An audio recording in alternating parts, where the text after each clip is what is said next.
Chapter 1. A Difficult Truth. If I had known how deep the pain would go, right inside my heart and my bones, would I have chosen this path anyway? If I had owned the power of my own sister, would I have taken the risk, knowing that I could have healed from the blow I inflicted on myself and on the ones I loved? Would I have kept John that close to me, risking losing him, losing the Daniel I was, losing what we had together in the remote chance I could bring us back to who we were? 2 weeks had passed since Anita, Noah, and I had returned to the ordinary, familiar world of our loved ones.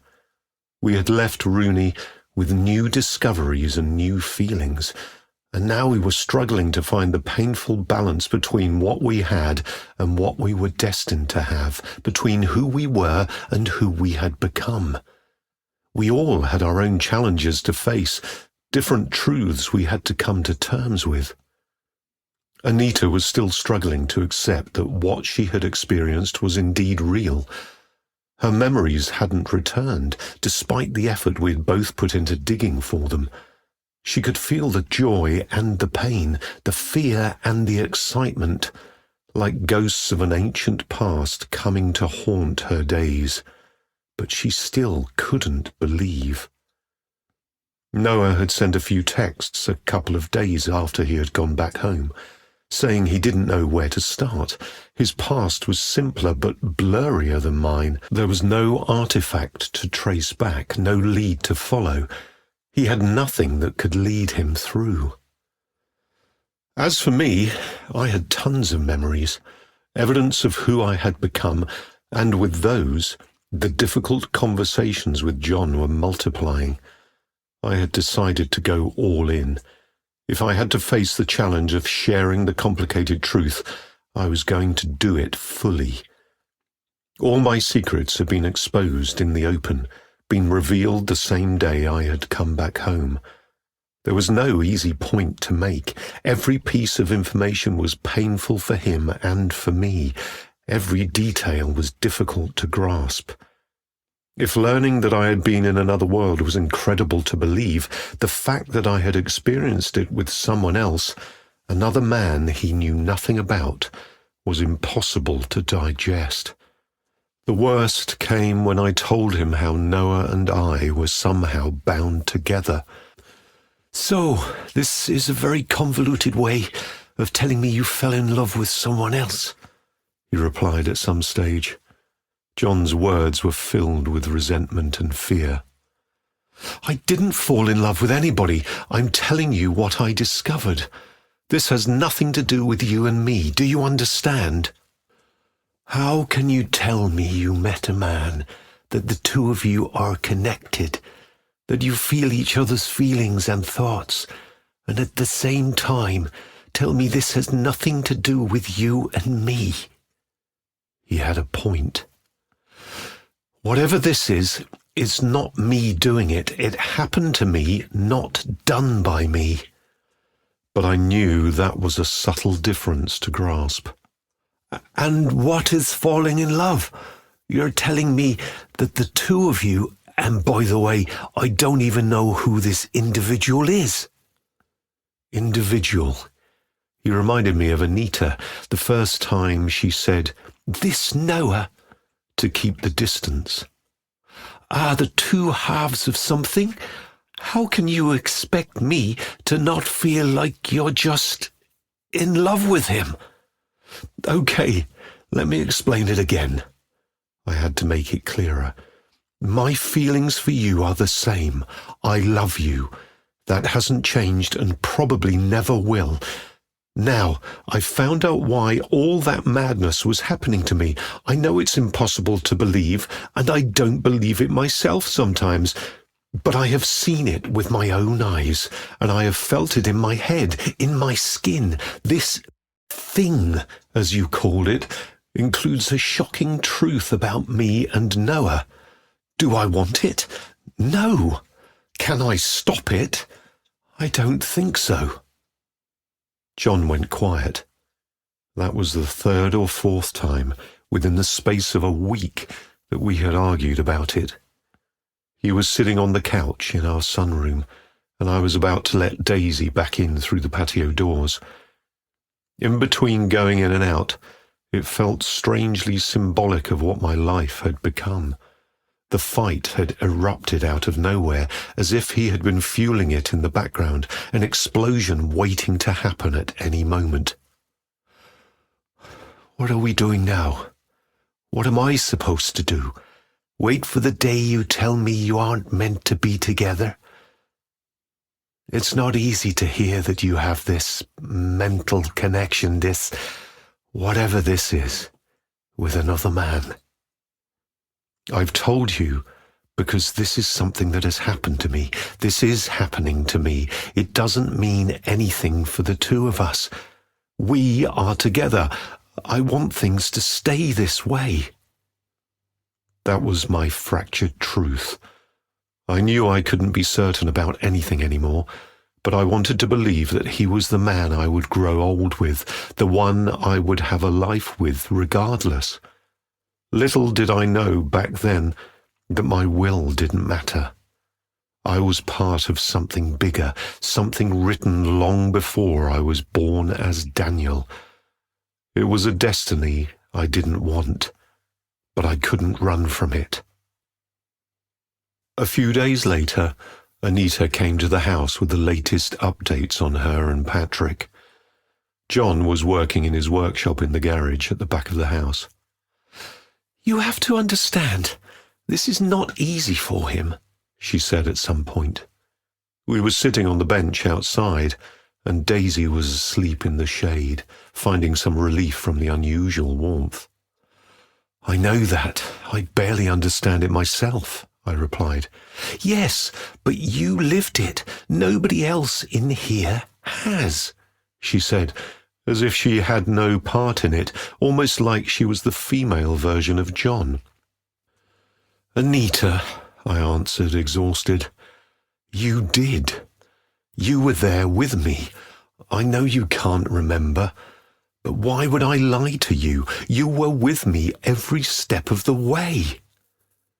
"Yes, you told me that, and of course I believe you," she said, moving closer to Daisy and rubbing her coat. "But I understand why John doesn't. If I didn't feel the things I feel, I would probably be reacting the same way as him." John had seen Anita coming in through the gates, so he paused his work to say hi and joined us on the bench. His face showed the same pain and hostility it had since the moment he had learned the truth. He wasn't just coming to greet Anita, he was looking for someone to blame. This was his chance to finally confront the one who was supremely complicit in all my recent mistakes. "So, it looks like you had your little adventure too." His tone was dripping with sarcasm. "As far as I can tell." She stood in a difficult position, torn between protecting me and empathizing with him. "Well, if what he says is true, you must have formed an opinion on all this crazy talk, right?" He was ready for a full-blown confrontation, armed and ready. His eyes blended beauty and anger, his sandy hair falling on his forehead like guns in the hands of a war angel. "John, please," I said, trying to prevent things from escalating further. "No, I want to know. I've been waiting to meet you for what, 2 weeks? I want to know." He wasn't even looking at me. "It's okay, Daniel." Anita refused to be cornered by John. Whatever she had in mind, she wouldn't let him speak to her like that. "John, I understand how you feel, more than you can imagine. I don't have memories of what happened, but," she said before he could interrupt her, "I do remember how it felt. It's blurry in my mind, but it's real in my heart." "Is this enough? How can you believe it?" "Because it's Daniel. You should know he wouldn't lie, especially about something so painful. Would he risk you, me, and his life for an unbelievable fantasy?"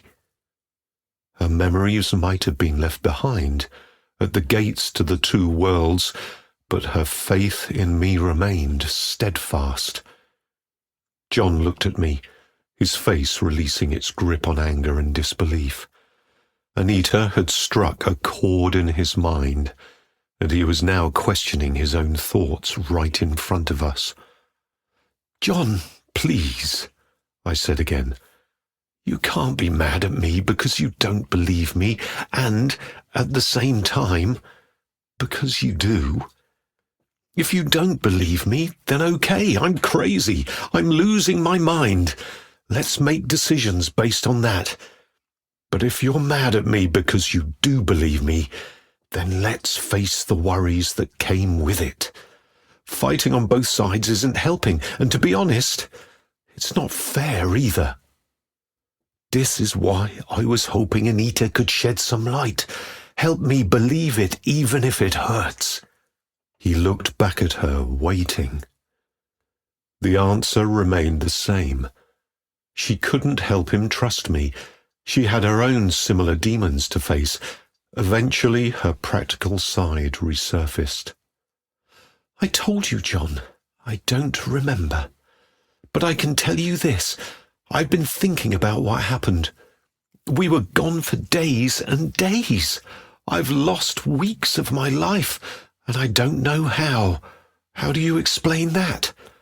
If Daniel has an answer, I trust him. I know he would never lie to me or to you. So this is it. We were gone in another world, another dimension, I don't know. I do believe Daniel and Noah had the power to bring themselves and me somewhere else. Whatever happened there, I don't know. So let's say this is true. What happens now?" John was nearing his defeat, but he still resisted it. "We are waiting for Time's instructions. In the meantime, Noah is looking for another piece like the one I showed you in the box with the shell. Also, Time said something about Anita, something like, 'Make sure she knows,' as if he knew she would have forgotten. I'm trying to help her remember.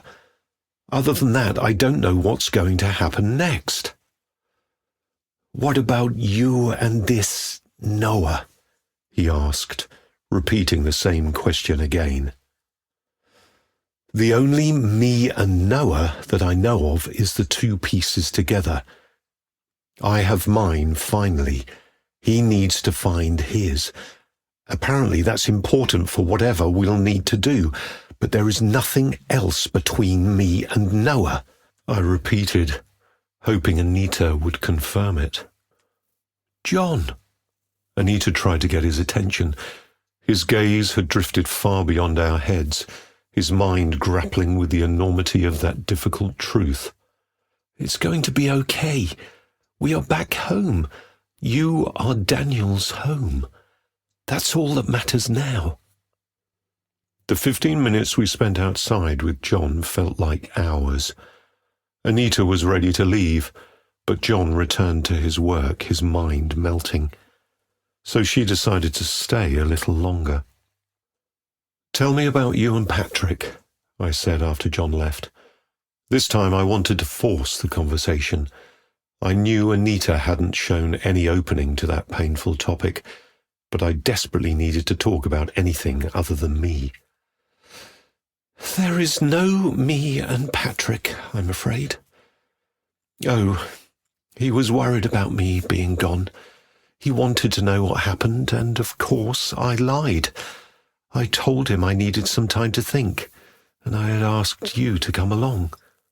She still held on to that secret pact we made on our way back from Noah's Bridge. "Oh, I see.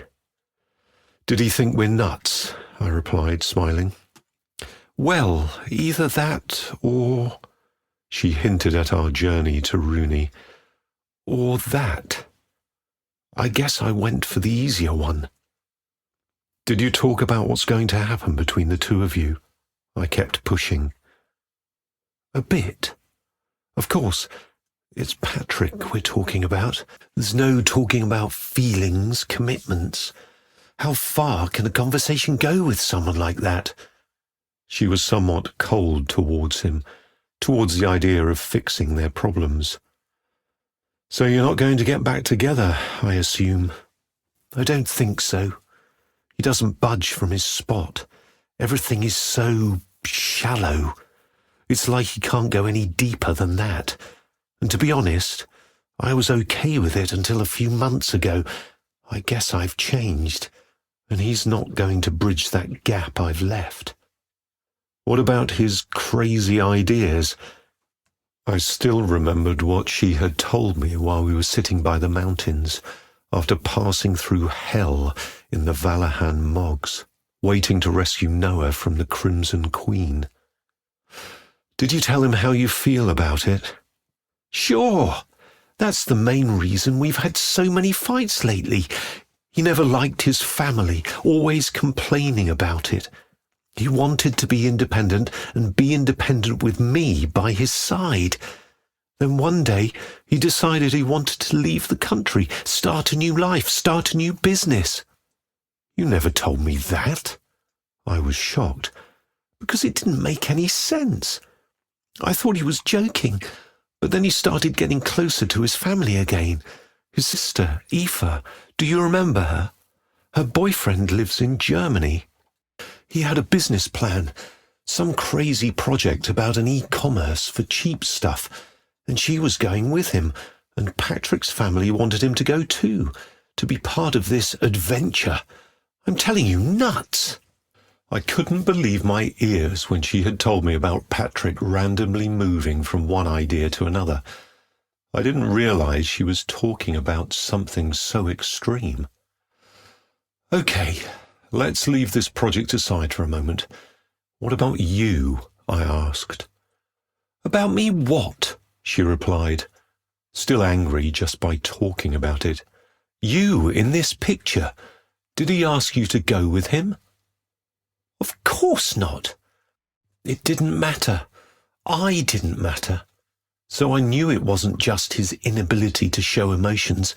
I don't think he has ever felt them for me. So he is going to go? I couldn't believe it still. Yep, next week. He was going to go sooner, but his stupid ex-girlfriend decided to disappear. She quoted him, and I was astonished by what had happened to her right under my nose. I had no idea. I started to think I hadn't been a great friend if I wasn't aware of her struggles. But I knew Anita wasn't exactly talkative about things that hurt her. We were surrounded by unwanted, difficult truths. Both of us were dealing with changes bigger than us. We were both finding ourselves at a crossroads, where people would come and go without stopping by. Although her situation was not supernatural in nature, it was still hard to accept. "Did you have any other episodes?" she asked, as if I were a victim of some sort of disability. It was like the time we had spent in the other world was gone, and we were back to when she would ask me about my dreams. Nothing. Since we came back, it has been quiet. Good, she said. Don't worry about John. He will come around. And she took her bag, ready to go. You know, there is something very strange in this house. And her eyes moved across the fields, the house, my world. What do you mean? I asked, following her as she was getting in her car. I'm not sure. This is not the first time I felt it. Do you know that feeling of being watched?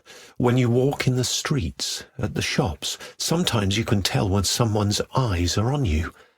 It's like that. You know this means something, right? I asked, hoping the Anita that saw through history and its mysteries would come back to me soon.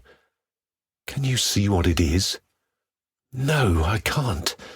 It fades quickly before I even focus on it. Anyway, I'm going. Don't worry about John. It will all be okay. Despite the situation, Anita and I were still playing the game, two best friends who tried to keep the ball rolling against the odds, against the uncertainties of our lives.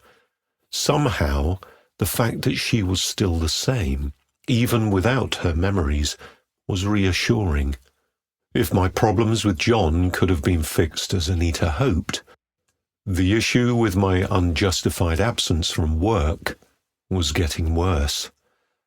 I had attended a few meetings with my manager and HR to go through the reasons why I had skipped work without informing anyone for 3 long weeks.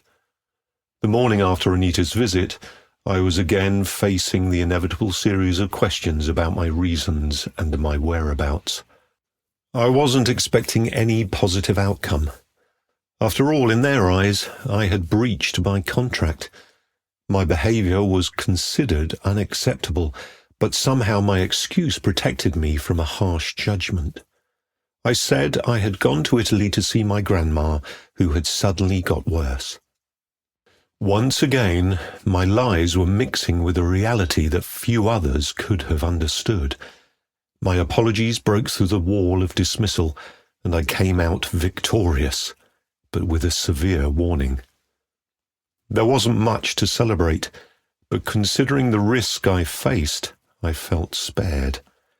However, Harry couldn't just accept my version of the story.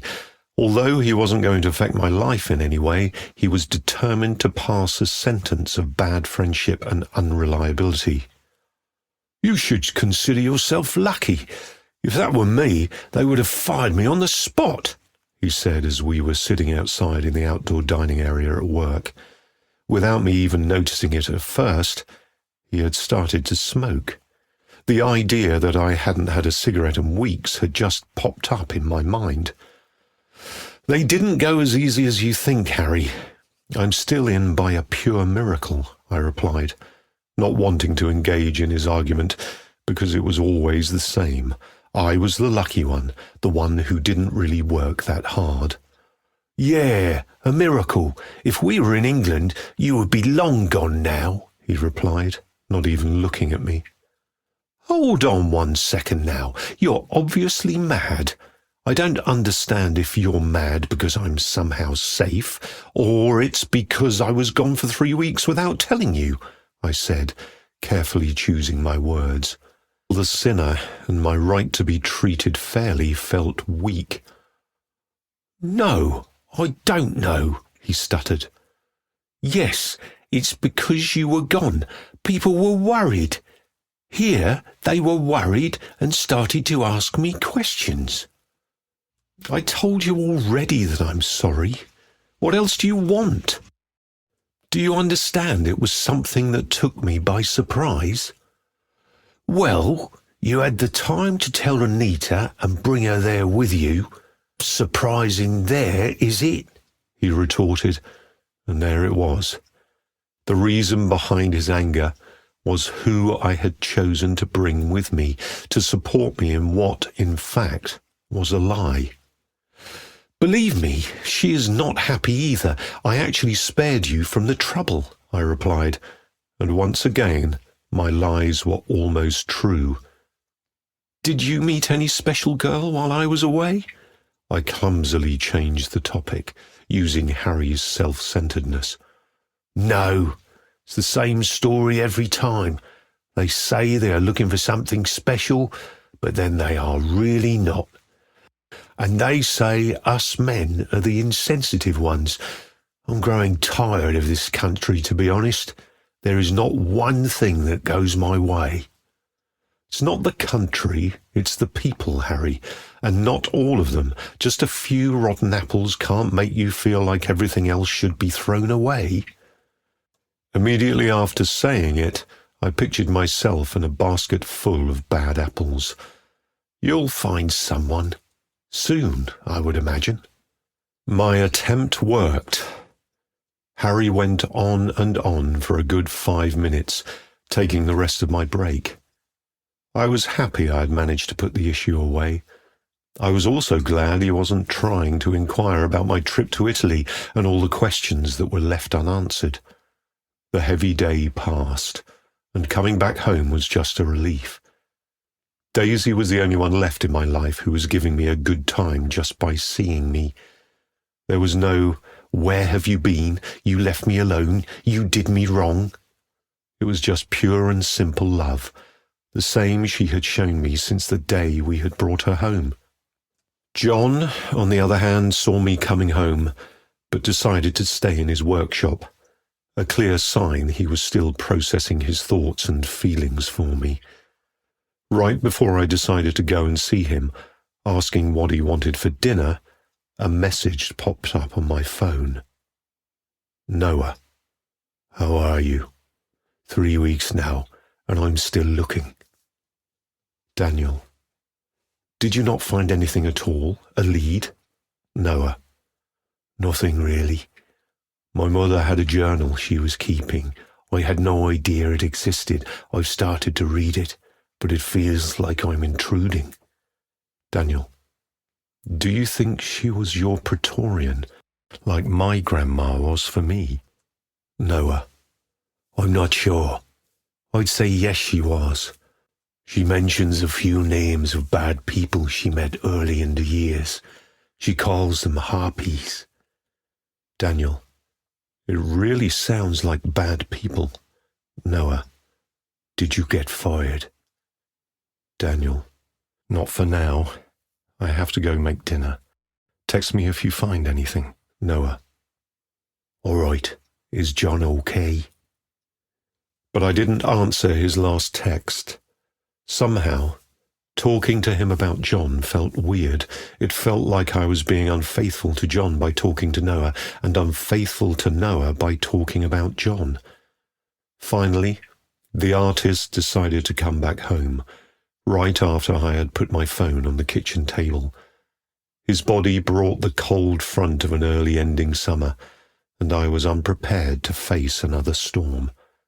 I smiled, told him I was making dinner, and avoided saying anything else.